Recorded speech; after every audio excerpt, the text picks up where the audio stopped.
High everyone, welcome back to my another blog Koyel's lifestyle. তোমরা সবাই কেমন আছো? অবশ্যই একটা কমেন্ট করে জানিও। তো সেদিন ছিল একটা অন্নপ্রাশনের নিমন্ত্রণ বাড়ি, তো সেখানে যাওয়ার জন্য দেখো এখন হচ্ছে রেডি হচ্ছি। এই গরমের মধ্যে তো কোথাও যেতে ইচ্ছে করে না, কিন্তু না গেলেও চলে না আর কি।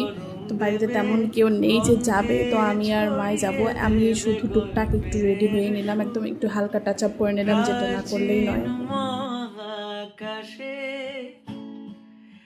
এই যে আমি রেডি হয়ে নিয়েছি, এখানে মাও হয়ে গেছে, ভাইও হয়ে গেছে। তো প্রথমে ভেবেছিলাম আমরা তিনজনে যাব, কিন্তু আমাদের সাথে লাস্টে একটা কাকাও গিয়েছিল। তো দেখো ওয়েদারটা খুবই সুন্দর, আর এখন এই সময়টাতে আর কি ভালো লাগছিলো, তো যেতে ইচ্ছে করছিল না, হাওয়া দিয়েছে, কিন্তু কি করব, উপায় নেই, যেতেই হবে। তো চলো, এই যে এসেও পড়লাম অন্নপ্রাশন বাড়িতে। আসার পরে তো একটু সময় বসেছিলাম, তারপরে হচ্ছে বাচ্চাটা আর কি, যার অন্নপ্রাশন, সে হচ্ছে ঘুমিয়েছিল, যাচ্ছে না ওর কাছে আর কি, প্রথমেই যাইনি। তো একটু বসে তারপরে হচ্ছে ওর কাছে গিয়েছি, নাহলে আমাদের লেট হয়ে যেত, কিন্তু ও তবুও ঘুমিয়েই ছিল। তো ওকে ওর জিনিসটা মানে গিফটটা দিয়ে দেন আমরা খেতে চলে গিয়েছিলাম। এই দেখো বাচ্চাটা কি সুন্দর করে ঘুমিয়ে আছে, তাই না?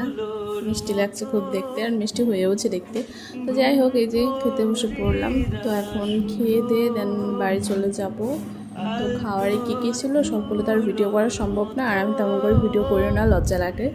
তো যাই হোক, এবার চলো, হয়ে গেছে, এবার আমরা বাড়ি যাব।